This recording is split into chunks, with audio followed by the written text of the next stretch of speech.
pull over and cut the car off immediately. What's good, everybody?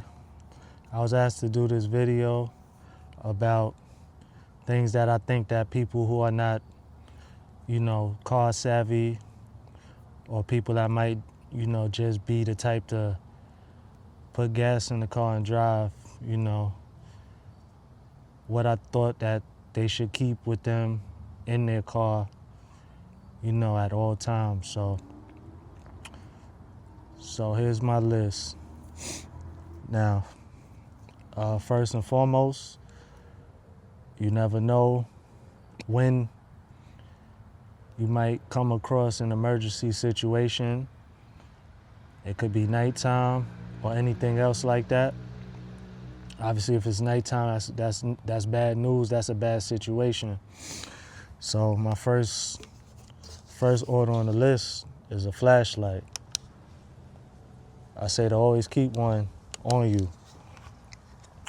This way, if you did have to make an emergency stop, you could get out your car or truck, whatever the case, whatever you drive. You have ample light. It's much brighter than your cell phone in most cases. And you could, walk around, do a visual inspection of your car. Maybe one of your tires might have went flat, something like that. And I just think a flashlight is a really good thing to have, and it's not very expensive at all. This one, I forgot what I paid for it. I don't know. Let's just put a $20 tag on it. Give or take. I don't know. Now, my second item that I think you should keep with you at all times is going to be one of these. A battery jumper pack. Cables do work too, jumper cables. But what if you're down on a back road or something like that and you don't really know when the next person is going to drive by and if they're even going to stop to help you or see if you're okay? This one here is made by Schumacher. I had bought this when I was up in North Dakota. I bought it from Menards. It was on sale for like $30. I think the regular price is like $40. The thing to know about these is you have to make sure that it's strong enough to be able to jump your battery that you have in your car or in your vehicle. So if your battery is 800 amps, you need one that has at least 800 amps. The more the better, but the more amps you have, the more expensive your battery charge is going to be. This one here was 1,000 amps, and in my car, my battery is, I think, 740. And I mean, it's only that high because I bought a stronger battery for my car. But this one is cool because you charge it with a USB-C. Then you have two USB plugs. So you take it in the house, you could charge it.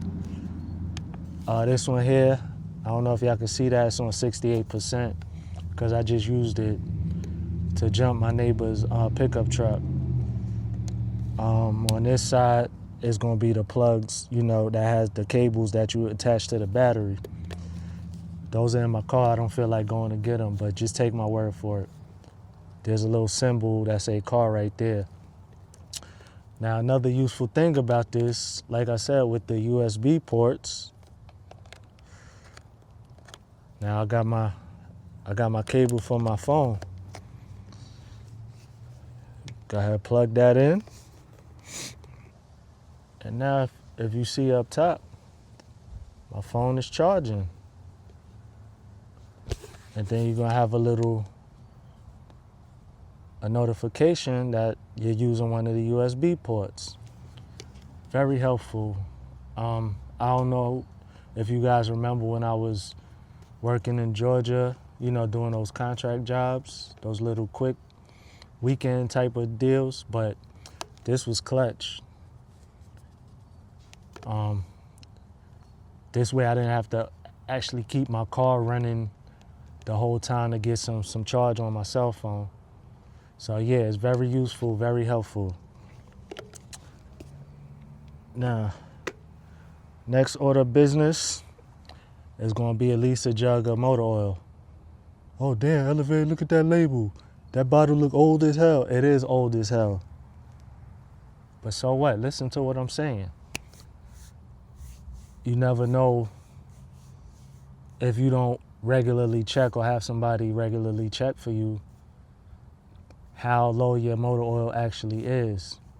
And if you ever get that oil light pop up on your dash, pull over and cut the car off immediately. Not saying that all the time you're gonna be low on oil, because if you have a faulty oil pressure switch, it's gonna trigger that light.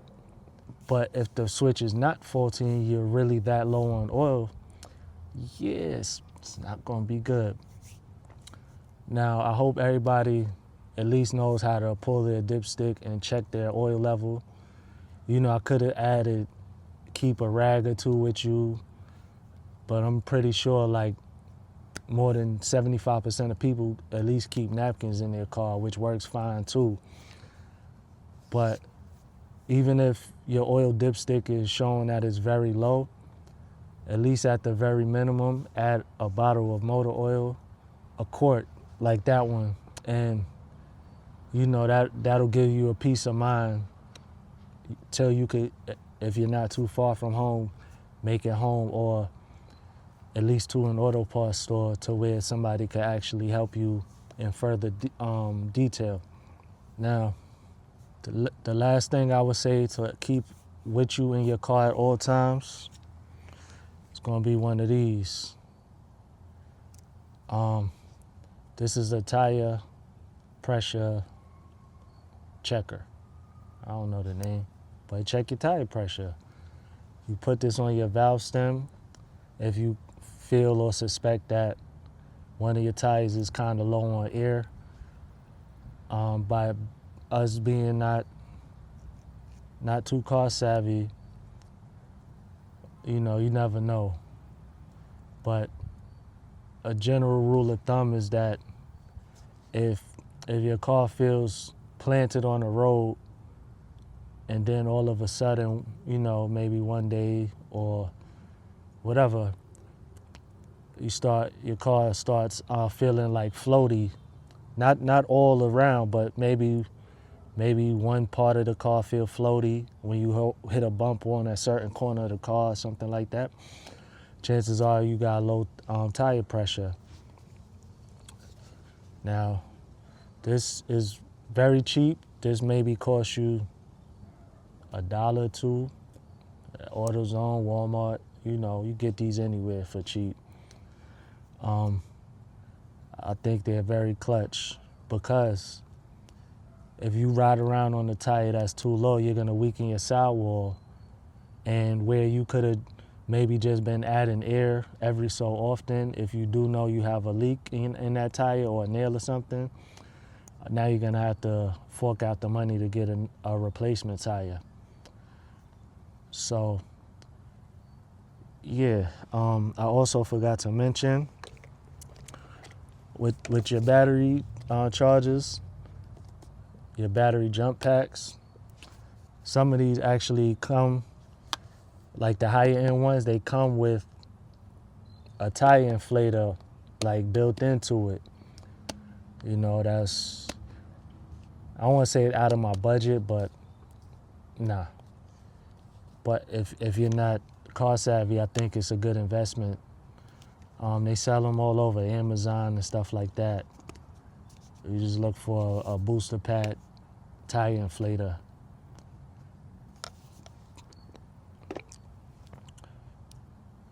So I hope this video was informative.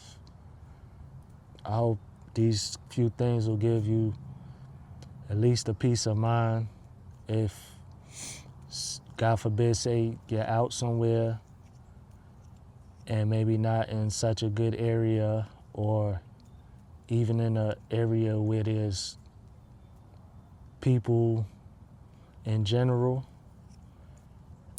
And I hope this helps you stay safe. So I'm going to end this video on that note. Happy motoring.